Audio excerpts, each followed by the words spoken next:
이 시간 말씀 보도록 하겠습니다. 이 시간 하나님께서 우리에게 주신 말씀 신약성경 사도행전 15장 6절에서 11절까지의 말씀입니다. 사도행전 15장 6절에서 11절까지 우리 저와 여러분들이 다 같이 한 목소리로 우리 말씀 함께 봉독하도록 하겠습니다. 시작. 사도와 장로들이 이 일을 의논하러 모여 많은 변론이 있은 후에 베드로가 일어나 말하되 형제들아 너희도 알거니와 하나님의 이방인들로 내 입에서 복음의 말씀을 들어 믿게 하시려고 오래전부터 너희 가운데서 나를 택하시고 또 마음을 아시는 하나님이 우리에게와 같이 그들에게도 성령을 주어 증언하시고 믿음으로 그들의 마음을 깨끗이 하사 그들이나 우리나 차별하지 아니하셨느니라. 그런데 지금 너희가 어찌하여 하나님을 시험하여 우리 조상과 우리도 능히 매지 못하던 멍에를 제자들의 목에 두렸느냐.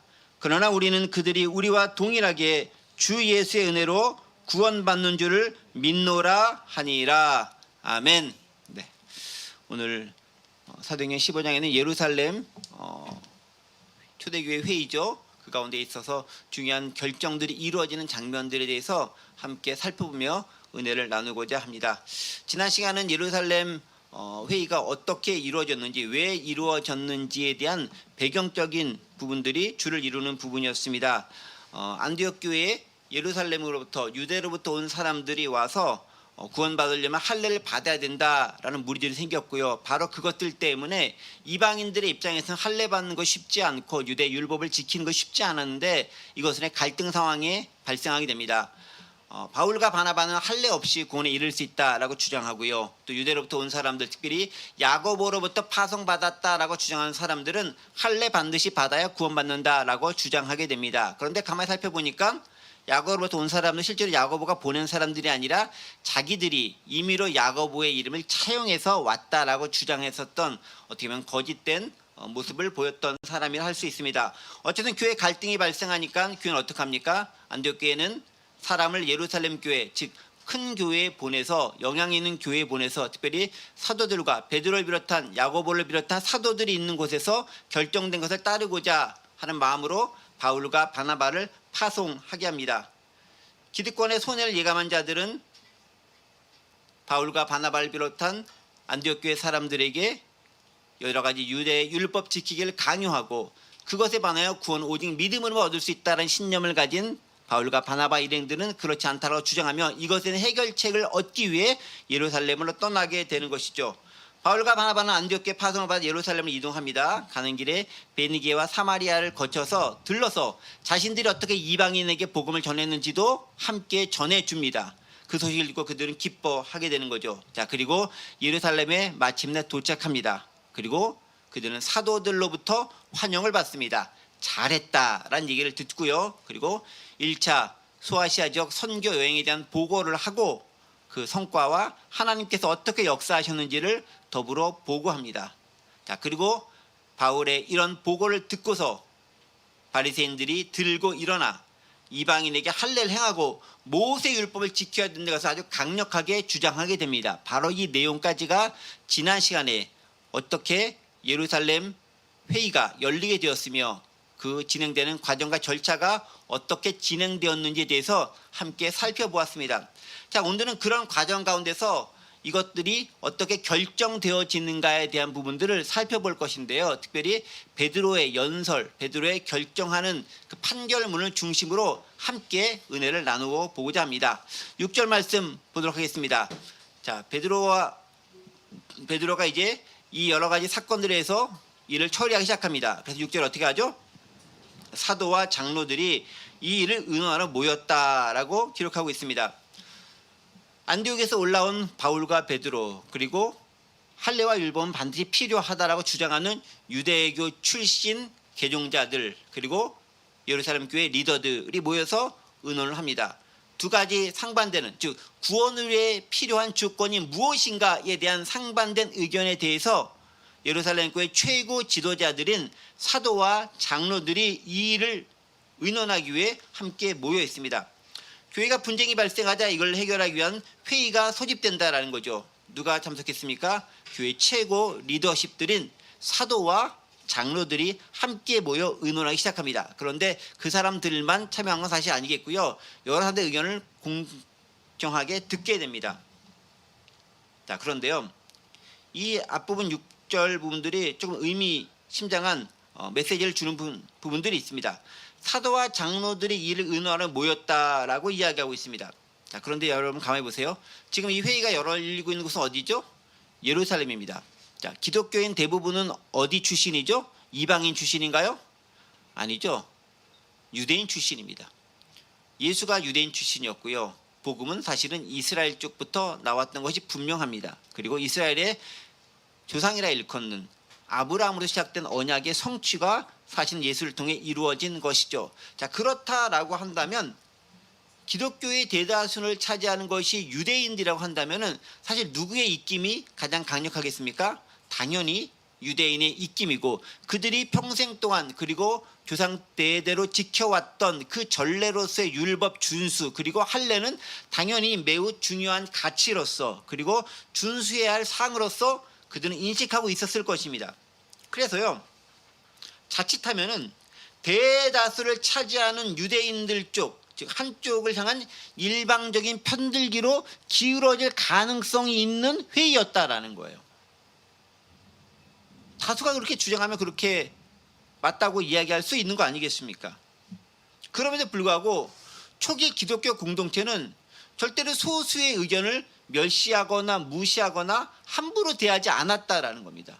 즉 안디옥 교회에서 일어난 구원에 관한 이 중차대한 문제와 관련되어서 사실 안디옥 교회는 일종의 소수라고 볼 수 있죠. 개종한 사람들이니까 이방인들이었으니까 예전에는 사람 취급도 하지 않는 그런 부류였으니까 그들이 제기했었던 문제를 가지고 와서 공론장에 펼쳐놓고 최고의 권위를 가진 지도자들이 모여서 숙고하고 머리를 맞대며 회의를 하기 시작합니다. 아주 정의롭고 민주적인 절차를 통해 해결하려는 모습을 발견할 수 있는 거죠. 그냥 언뜻 생각하기에 이거 뭐 우리가 평생 지켜왔고 행해왔던 것들이고 또 우리의 전통을 무시할 수도 없다라는 생각과 뜻을 견지하고 있었다고 한다면 독단적인 결정이나 밀실야합을 통해서 미리 결론 정해놓고 회의에서는 이렇게 됐습니다라고 하고 의사봉 땅땅땅 3번 치면서 통과시킬 수도 있는 일입니다. 그런데 그렇게 하지 않는다라는 거예요. 어떻게 보면 그들의 요구가 즉 안디옥교의 요구가 되게 무리한 것일 수도 있는데 지금까지 우리가 지켜왔던 것에 반하는 것이기 때문에 여러 질서를 무너뜨리고 여러 가지 세워왔던 전통을 균열시킬 수도 있는 것임에도 불구하고 예루살렘 교회는 지도자들이 다 모여서 회의하기 시작했다라는 거예요. 매우 이상적이고 아름다운 모습이라는 것입니다. 의기투합으로 결정하지 않았다는 거죠. 첫 번째 종교회의는 그런 방식으로 진행되지 않았기 때문에 그렇습니다. 특별히 이것이 어떤 것과 관련된 문제입니까? 구원과 관련된 문제입니다. 나중에 보시면 알겠지만 누가 구원받는가에 대한 문제가 되게 핵심적인 문제예요. 지난 시간에 살펴봤던 게 그거잖아요. 유대에서 올라온 사람들은 할례 받지 않으면 구원받을 수 없다라고 주장을 했습니다. 즉 구원의 조건이 무엇인가에 대한 매우 중요한 중차대한 문제라는 것이죠. 그런데 여러분 생각해 봅시다. 구원은 인간적인 생각과 판단과 행동만으로 결정 지어질 수 있는 것일까요? 아마도 유대교 출신들은 그렇게 생각했을 수도 있습니다. 왜? 그들은 율법을 지키면 구원받을 수 있다고 지금까지 믿어왔기 때문에 그렇습니다. 그런 그들에게 율법만으로는 구원에 이를 수 없다. 너희가 율법을 지킬 수 없기 때문에 그렇다라고 하면서 진짜 필요한 건 성령의 역사와 하나님의 뜻에 맞는 그 믿음에 의한 것이야만 가능하다라는 주장들은 전통적인 유대교를 신봉하면서 살아오다가 개종한 기독교인들의 입장에서는 받아들이기 매우 쉽지 않은 것이었음에 틀림없습니다. 어쨌든 간에 이런 중차대한 문제를 결정함에 있어서 예루살렘 교회는요 성령의 역사와 하나님의 뜻에 부합된 결론을 내기로 작정을 합니다. 그래서 사도회의를 개최하게 되는 거죠. 그리고 이제 그 구체적인 과정이 7절부터 설명되어 있습니다. 7절 말씀 볼게요. 많은 변론이 있은 후에 베드로가 일어나 말하되 많은 변론이 있다라고 얘기합니다. 한번 딱 의견 듣고 끝났다는 게 아니에요. 많은 변론이 있었다. 많은 변론이 있어요. After much discussion, 많은 의견의 개진과 주장들과 여러 옹호하는 논지들과 논쟁들이 충분히 오고 갔다라는 것을 전제하고 있습니다. 그냥 한번 대표를 한번 얘기하고 대표 한번 얘기 듣고 그런 차원으로 끝났다는 게 아니에요. 아주 격렬한 논쟁과 서로 양쪽에서 어떤 증거를 가져와 가지고 이게 이렇기 때문에 옳습니다라는 그 과정이 아주 오랜 시간, 충분한 시간을 부여하고 많은 사람들의 발언권을 얻으면서 충분한 논쟁과 그것을 말미암은 주장들이 제기됐다라는 거예요. 발언권의 제한이 거의 없는 매우 민주적인 회의가 진행됐다라는 것을 알 수 있는 대목입니다. 많은 변론이 있었다라는 거예요. 일부 지도자가 딱 듣고서 그건 이거야라고 딱 결정해 줄게라고 결정했던 사실이 아니다라는 거예요. 최고의 권위를 야고보와 베드로가 쥐고 있었음에도 그들이 일방적으로 둘만 만나가지고 결정하겠습니다라고 딱 내뱉은 게 아니었다라는 거예요. 많은 변론들, 많은 사람들이 참여한 회의가 진행됐다라는 것입니다. 매우 민주적인 방식이었다라는 거예요. 우리는 자칫 교회 결정들이 매우 비민주적으로 특별한 한 사람의 리더십에 의해 결정된다라고 생각하고 착각하기 쉽습니다. 또 일부 대형교회에서는 그렇게 진행되기도 합니다. 담임 목사님의 강력한 의중이 한마디 딱 하면은 모든 회의 다 쓸모없죠. 이렇게 합니다. 끝이 되는 경우도 있습니다. 그러나 그렇게 하지 않았다라는 거예요. 그럼 어떻게 얘기합니까? 이제 베드로가 충분한 변론을 들은 다음에 연설을 시작합니다. 7절 중반부죠. 형제들아, 너희도 알거니와 하나님이 이방인들을 내 입에서 복음의 말씀을 들어 믿게 하시려고 오래전부터 너희가 나를 택하셨다라고 하면서 이야기를 진행하고 있습니다. 누가 일어나 말하죠? 베드로가 일어나 말합니다. 베드로는 유대인들과 이방인들 모두에게서 존경받는 사도입니다. 왜 그럴까요? 베드로는 유대인들에게 존경받는 사도일 수 있습니다. 유대 출신이고 유대인들을 위해서 여러 가지 기적 등이 했고 예루살렘을 중심으로 주로 사역을 감당했었고 예수님의 수제자이기도 했습니다. 유대인들 입장에서 베드로 최고의 사도로 인정할 만합니다. 그런데 이방인들도 그럴까요?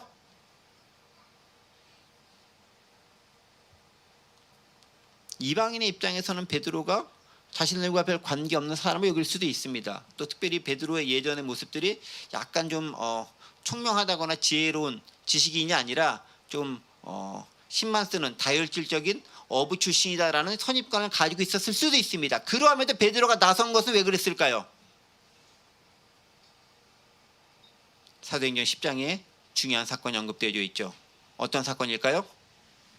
사도행전 10장은 고넬료 집안에서 베드로가 가서 이방인이었던 그 고넬료 집안에 직접 찾아가서 하나님께서 베드로를 통해 보여주신 환상과 고넬료에게 말씀하신 그 환상이 서로 맞닿고 조우하면서 이제 이방인에게도 구원이 열렸고 성령 세례가 충만하게 임하게 되었고 그 현장에 그 증인의 그 역사를 주관하고 집례하는 자로서 베드로가 섰기 때문에 베드로는 이방인들에게도 성령 임재 역사를 충분히 증언해 줄 수 있는 증인으로서 역할을 감당하던 인물이라는 거예요. 야고보는 그렇지 않아요. 예수님의 동생으로서 야고보는 예루살렘 교회 최고 지도자이긴 맞지만 철저하게 유대적 입장에 설 수밖에 없습니다. 그런데 베드로는 그렇지 않다라는 거예요. 베드로의 과거는 원래 유대인이었음에도 불구하고 하나님의 특별한 은총으로 고넬료의 집안에서 이방인에게 복음을 전하고 그들에게 세례를 주고 성령 충만함을 경험함을 목격하고 집도했던 대표적인 인물이라는 겁니다. 그 베드로가 즉 이방인만을 위한 인물도 아니고 유대인만을 위한 인물도 아닌 그 베드로가 나와서 대표로 서서 두 가지 상반된 의견을 조합하면서 결론적인 이야기를 진행하고 있는 겁니다. 그런데 어떻게 진행합니까? 가만히 보세요. 형제들아 너희도 알거니와 라고 시작합니다. 뭐죠? 베드로는 자신의 경험을 토대로 익히 예루살렘 공동체원들 모두가 알고 있고 공감하고 있는 사건들을 기초로 해서 지금 논리를 그리고 판결을 진행시켜 나가고 있다는 거죠. 즉 자신의 경험을 토대로 공감을 형성한 후에 최종적인 결론을 이끌어내고 있습니다. 즉 사람들이 이미 베드로의 행실과 행적을 알고 있고 이를 통해 어떻게 복음이 전해졌는지도 인지하고 있습니다. 베드로는 이 점에 착안해서 자신의 경험을 바탕으로 결론을 이끌어내고 있습니다. 자, 그럼 베드로가 뭐라고 얘기하고 있죠? 하나님이 이방인들로 내 입에서 복음의 말씀을 들어 믿게 하시려고 오래전부터 너희가 나를 택하셨다. 나는 택함받은 사람이라는 거예요. 나는 사도로 택함받은 사람이라는 거예요. 나는 복음 전하는 사람 택함받은 사람이라는 거예요. 그런데 어떻게 오래전부터 예전부터 나의 택하심은 예정되어 있었다는 것입니다. 그런데 누구를 위해서 택함받았다는 거죠? 유대인들 위해서? 아니에요. 재미있는 말씀 아닙니까? 7절 중반에 뭐라고 되어 있죠? 하나님이 이방인들로 내 입에서 복음의 말씀을 들어 믿게 하시려고 오래전부터 너희가 나를 택하셨다라는 거예요. 우리는 이방인의 사도를 바울로만 기억하는 경향이 있어요. 덧붙이면 바나바까지 해서. 바울과 바나바가 소아시아 1차 전도여행을 떠났으니까 그러려니 생각하기 쉽습니다. 그런데 오늘 본문 베드로는 뭐라고 단호하게 얘기하죠? 이방인들이 복음의 메시지, 복음의 말씀을 들을 수 있도록 하나님이 나를 예전부터 택하셨다라는 거예요. 이거 얼마나 놀라운 선언입니까? 베드로는 이방인의 사도였다라는 거예요. 바울만 이방인의 사도가 아니라 베드로도 이방인의 사도였다라고 베드로 스스로가 고백하고 있는 장면이에요. 우리는 많이들 선입견 가운데 오해할 수 있죠. 베드로는 유대인들만을 위한 역할을 감당했다. 아니라는 거예요. 베드로를 통해 이방의 문이 열렸다라는 거예요. 베드로를 통해 이방 지역에도 성령 충만한 역사가 이루어졌다라는 거고 그게 오래전부터 하나님의 계획 가운데 있었다라는 겁니다. 깨우침을 주는 거예요. 하나님 베드로를 이렇게 택하셨습니다. 그 택하신 베드로 자체를 위함이기도 하지만 하나님의 구원 사역을 위한 방편이기도 하다라는 거예요.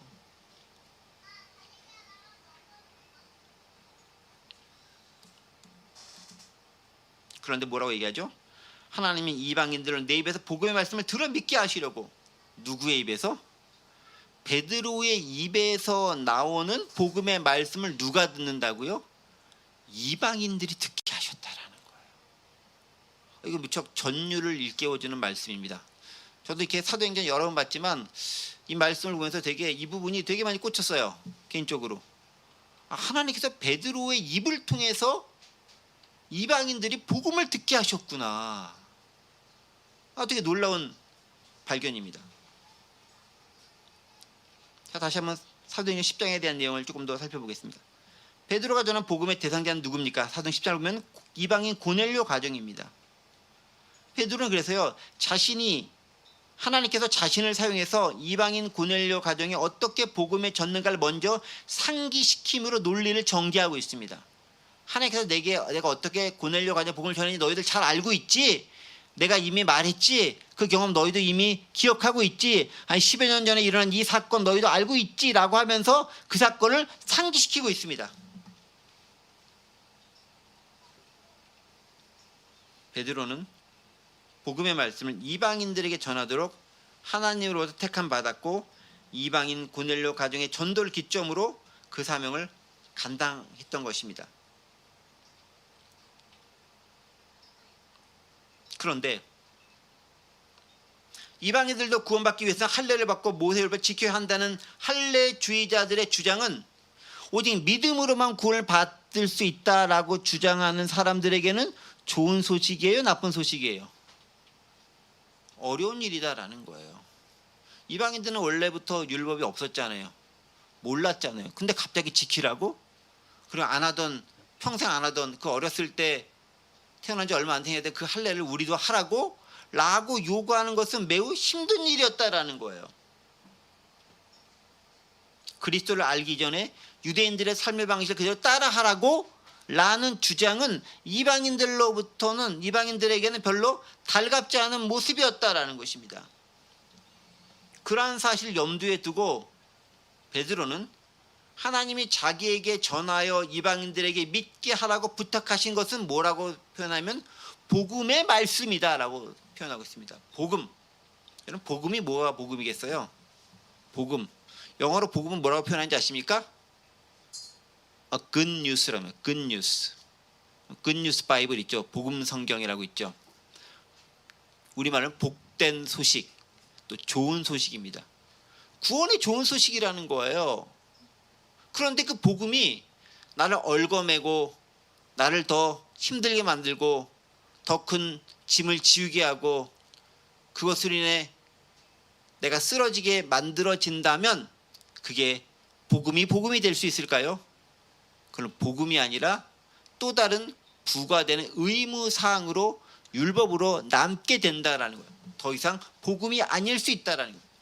그러니까 유대인들에게 있어서의 복음은 이방인들에게 있어서의 복음도 되어야 되는 거예요. 근데 이방인들에게 복음을 전하면서 율법도 다 지켜야 돼라고 하는 것은 복음이 아니라 또 하나의 의무를 더해주는 무거운 짐이 가중되는 효과였다라는 것입니다. 진짜 복음은 뭡니까? 자유롭게 하고 해방시키는 게 복음 아니겠습니까?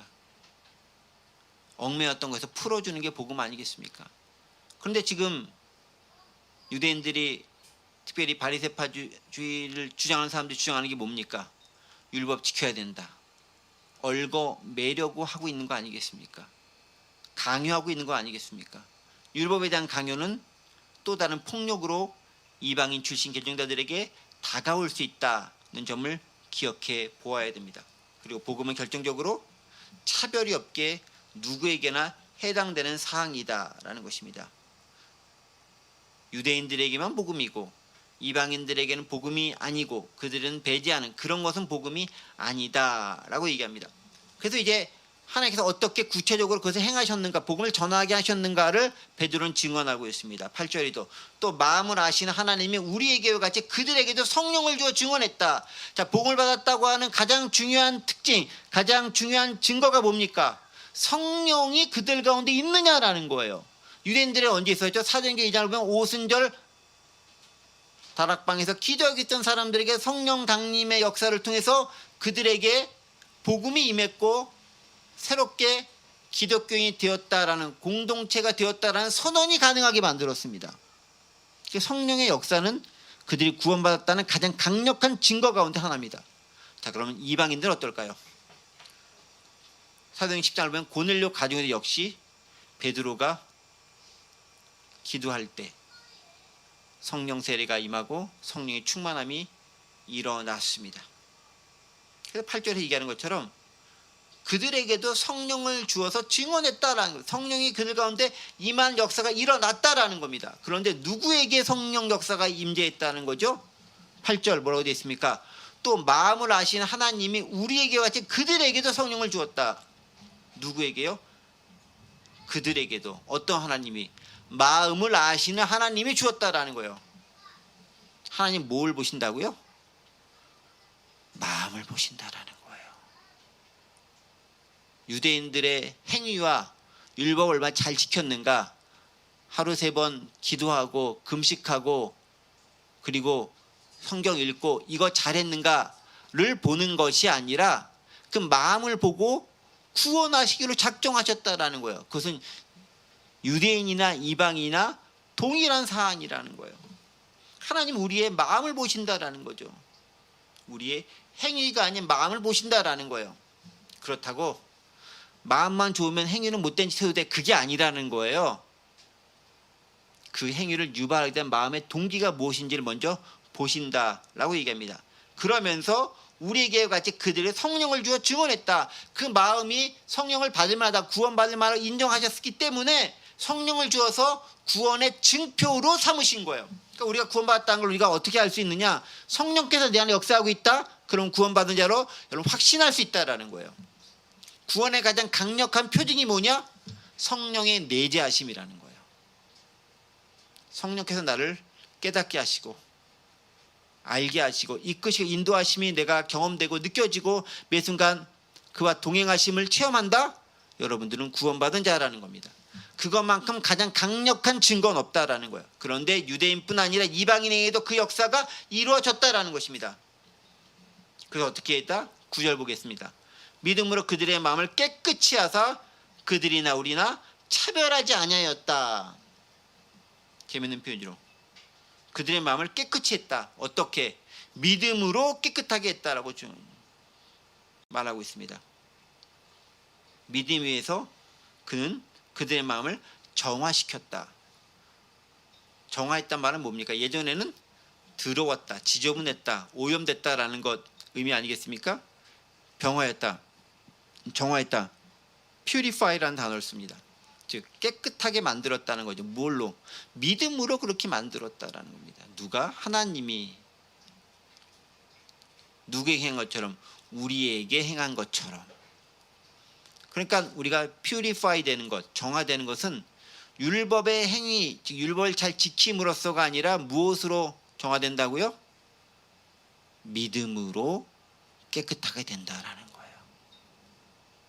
우리가 이미 지식적으로 잘 알고 있는 바지만 오늘 보면 한 번 더 강조하면서 얘기합니다. 우리가 깨끗하게 되는 것, 행실을 잘해서가 아니라 믿음으로 깨끗하게 된다. 근데 그것은 유대인이나 이방인이나 차별이 없다. 율법을 알고 있었던 유대인이나 율법을 모르는 이방인이나 차별이 없다. 왜? 결국 율법으로는 우리가 깨끗하게 되지 못하기 때문에 그렇다라는 거예요. 깨끗하게 되는 건 무엇 때문에? 믿음으로 말미암다. 그 믿음은 유대인이나 이방인이나 동일하게 작용된다. 차별하지 않는다. 그러면 no distinction between us and them. 우리와 그들 사이에 어떤 distinction, 구별이나 차별이 없다라고 선언하고 있습니다. 그런데 문제는 뭐예요? 하나님은 구별됨 없이 너나 이방인이나 유대인이나 이방인이나 똑같이 믿음으로 깨끗하다라고 선언하면서 만들어 주셨는데 일부 사람들이, 즉 하나님이 아닌 사람이 그거 말고 딴 것도 필요해요 라고 억지로 우기면서 주장하고 있다는 거예요. 10절 보세요. 그런데 지금 너희가 어찌해서 하나님을 시험하여 우리 조상과 우리가 능히 매지 못하던 멍에를 제자들의 목에 두려느냐. 아니 하나님께서 깨끗하다라고 선언했는데 네가 뭔데? 하나님처럼 권위가 있는 것도 아니고 권한 있는 것도 아니고 아무런 죄가 없는 그런 거룩하고 신성한 존재도 아닌 별것 아닌 네가, 죄인인 네가 어떤 권한과 권리를 가지고 율법을 지켜야 구원받을 수 있다라고 하는 말을 선포하고 주장하느냐라는 거예요. 하나님이 아니라고 했는데 왜 네가 너조차도 구원하지 못하면서 그거 해야 된다라고 주장하고 있냐라고 베드로가 반문하면서 유대인들에게 질문을 던지고 있습니다. 근데 재미있는 표현이 나와요. 어째 하나님을 시험하여. 그런 행위가 어떤 행위가 된다고요? 하나님을 시험하는 행위가 된다라는 거예요. 이것도 지켜야 구원받을 수 있어. 큐티해야 구원받을 수 있어. 기도해야 구원받을 수 있어. 물론 기도하고 큐티하고 말씀 보고 선한 일 하는 거 너무 중요합니다. 구원받으려고 하는 게 아니라 구원받은 자이기 때문에 하는 거라는 거예요. 근데 하나님은 너가 구원받았기 때문에 그런 삶을 살아라라고 말씀해 주신 것을 구원받기 위해 그렇게 한다고 주장하는 것은 하나님을 시험하는 행위가 된다라는 거예요. 나도 모르는 사이에 나는 하나님을 위하고 이 종교를, 이 유대교를, 이 기독교를 위한다고 그 충심 어린 마음에서 내가 선포하고 주장하고 있지만 나도 모르는 사이에 그 주장이 하나님을 시험하는 반역이 된다라는 거예요. 역설인 거죠. 그러니까 우리도 모르는 사이에 하나님을 시험하고 하나님을 모욕하고 하나님을 방해하는 행위를 행하고 있을 수도 있다라는 거예요. 그걸 지금 베드로는 경고하는 겁니다. 너희가 이렇게 얘기해줘. 아니 우리의 조상들도 잘 지키지 못했고 과거에 지금 현재 우리도 지키고 있지 못한 것을 제자들의 목에 멍에를 메고 짐을 지우려고 하느냐? 그거 옳지 않다라는 거예요. 심지어 율법 문제는 우리도 완벽하지 않지 않느냐. 우리 조상들도 해결하지 못한 문제다. 율법으로 완전히 이렇게 사람 없다. 그거 완벽하게 못 치기 때문에 매번 가가지고 제사 지내고 성전과 성막 가가지고 잘못했다고 나 대신에 양이든 비둘기든 소든 뭐든 잡아서 죽여야 되고 그렇게 불완전한 제사를 지낼 수밖에 없었다. 우리도 그렇게 간신히 매 순간순간 누군가를 죽이면서 제사를 지내면서 그때가 잘못된 회개 받아야 되는 처지에 있었는데 즉 율법으로 해결이 안 됐는데 이방인들에게 그걸 하라고 한다고 어불성설이야. 니네도 못하는 거 왜 그들에게 요구해? 라고 바울이 주장하는 겁니다. 우리도 그럴 때가 있어요. 특히 이제 지도자를 있는 사람들은 더 그럴 때가 있죠. 당사자인 본인도 잘하지 못하면서 이거 해야 된다고 주장하는 사람들이 있어요. 그게 자유케 하면 복음이면 너무 좋아요. 근데 자유롭게 하는 복음, 다른 사람들 해방시키는 복음으로서 선포되는 거면 좋은데 자꾸 이런 의무 조항들을 짊어지게 만들어요. 큐티 안 하면은 안 돼요. 당연히 해야 되죠. 근데 마치 큐티 안 하면 구원 못 받는 것처럼, 기도하러 가지 않으면 구원받지 못하는 것처럼, 선행하지 않으면 구원받지 못하는 것처럼, 예배 빠지면 구원받지 못하는 것처럼 당연히 해야 되고 중요한 거 맞아요. 근데 그것을 안 하면 구원받지 못한다라는 그게 잘못됐다라는 거예요. 자기도 그렇게 말하면서 큐티 빠질 때 있고 예배 빠져야 될 때도 있고 착한 일 안 할 때도 있고 거짓말 할 때도 있고 나쁜 짓 할 때도 있어요. 근데 남들을 하라고 주장하는 경우가 있다라는 거예요. 나도 못하는 걸 남에게 강요하는 거예요. 내 지도자의 권위를 가지고 유대인의 정통성이란 권위를 가지고 막 주장하는 거예요. 그건 또 다른 폭력이 될 수 있다라는 거예요. 그들에게. 특히 교회 오래 다니는 사람일수록 그런 거 막 주장할 수 있어요. 전통적으로 말 우린 이렇게 해왔어. 이거 해야 돼. 물론 전통을 존중하는 거 필요합니다. 그런데 그게 구원 관계된 거냐? 그건 아닐 수 있다라는 거예요. 그걸 구분을 할 줄 알아야지. 구원받은 사람이란 이런 모습을 통해서 이렇게 해줘야 다른 사람들이 거기서 은혜를 입고 더 선한 삶을 살 수 있고 그들에게 도움을 줄 수 있어. 이렇게 말하는 차원과 구원 받으려고 이거 해야 된다라고 주장하는 건 완전히 다른 개념이다라는 겁니다. 우리도 능히 매이지 못한 멍에를 왜 제자들의 목에 거두려느냐? 그러지 말라. 그러면서 마지막에 딱 선언합니다. 11절. 그러나 우리는 그들이 우리와 동일하게 주 예수의 은혜로 구원받은 줄을 믿노라. 뭐로 구원받았다고요? 주 예수의 은혜로 구원받았다. 네가 뭔가를 잘해서 잘 실천해서 율법 잘 지켜서 할례 받아서 구원받은 게 아니라 오직 은혜로 구원받았다. The grace of our Lord Jesus. 우리 주 예수 그리스도의 오직 은혜를 통해서만 우리가 구원받았다라는 것을 우리는 믿는다라는 거예요. 율법이 필요 없다라는 것이 아니라 구원을 받기 위한 조건으로서 율법은 그 사명을 다했다라는 거예요. 율법의 사명은 뭐죠? 다 지키면 구원받는다가 아니라 너는 죄인일 수밖에 없다라는 것을 가르쳐주는 게 율법의 사명인 거예요. 네가 아무리 발버둥 쳐봐야 너는 다 못 지키는 죄인일 수밖에 없다. 너나 이방이냐 똑같은 죄인이다라는 게 율법이 주장하는 바인 거예요. 율법은 구원하는 게 아니라 죄인임을 깨닫게 하는 목적인 거죠. 그리고 구원은 뭘로? 예수님의 은혜로 말미암아 by faith, 믿음으로 구원을 받는다라는 거예요. 그래서 여기 있는 걸 보면은 through the grace of our Lord Jesus and by faith, 예수 그리스도의 은혜를 통해 믿음으로 구원받는 줄을 우리는 믿는 거라는 겁니다. 바로 그 점을 지금 누가 선포하고 있죠? 베드로가 선포하고 있습니다. 누구에게? 예루살렘 회의에 모인 모든 회중들에게 선포하고 있는 것입니다. 예수님의 수제자였고 이방인과 유대인 모두에게 사도로 복음 전하는 자로 택정받은 그 베드로가 그 권위를 가지고 율법이 아닌 오직 예수를 통한 은혜의 믿음으로만 구원이 가능하다라고 선언하고 있습니다. 이 말씀을 정리하며 적용해 봅시다. 우리는 구원을 어떻게 받았다라고 믿습니까? 교리적으로 예수를 통한 믿음에 의한 구원이라는 것은 알고 있습니다. 그러나 지식적으로 아는 것과 그것을 내가 마음속 깊이 온몸으로 체휼하면서 아는 것은 다릅니다. 어떻게? 지식적으로 아는 것은 머리는 그렇게 알지만 실제 누군가를 주장할 때는 내가 배워왔던 익숙해져 왔던 전통했다는 방식을 강요하기 쉽습니다. 그건 복음이 아닌 거죠. 복음은 타인을 자유롭게 합니다. 그것은 강요가 아니라 즐거이 기쁘게 할 수 있도록 만들어줍니다. 그게 복음의 능력입니다. 얽어 메우는 것은 복음이 아닙니다. 율법입니다. 베드로는 얽어 매는 율법을 주장하는 것이 아니라 자유와 해방을 주는 복음을 주장하면서 그 복음이 우리를 구원한다라고 선언하고 있습니다.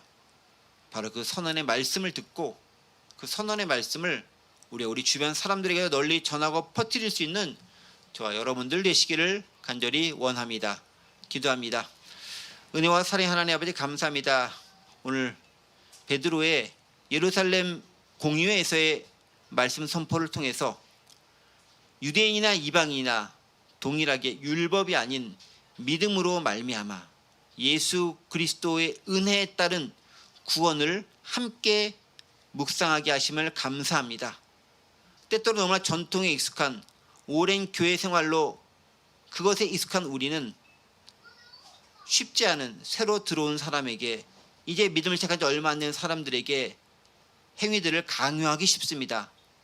그러하지 말게 하시고 오직 참다운 해방의 복음, 자유케 하는 복음을 선포함으로 그들과 우리 모두 은혜로 입은 구원을 즐거워하며 믿음으로 삶을 살아갈 수 있도록 역사하여 주옵소서.